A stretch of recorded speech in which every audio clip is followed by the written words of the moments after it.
Tired of sending emails with a messy, outdated signature that screams unprofessional? Let's jump right into customizing your Kvcore email signature to build your brand and make every email count. First, log into your Kvcore account. You'll land on your dashboard. Look to the upper right corner of your screen, where you'll see your name. Click on it, and a drop-down menu will appear. From this menu, select My Profile. This is where you can edit all your personal information, including your signature.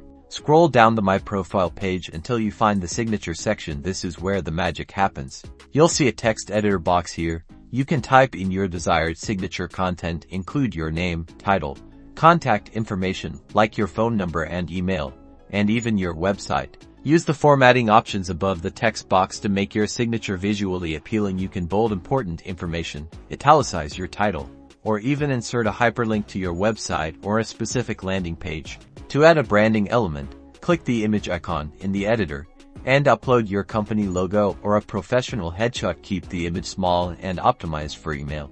If required, add a disclaimer at the bottom of your signature. This can include legal information or company-specific policies. Once you're happy with your signature, scroll to the bottom of the page and click the Save button. Your new signature will now be automatically added to all emails sent through Kvcore. And that's it, a professional, branded email signature in Kvcore helps you make a lasting impression with every message. Don't forget to subscribe for more Kvcore tips and tricks.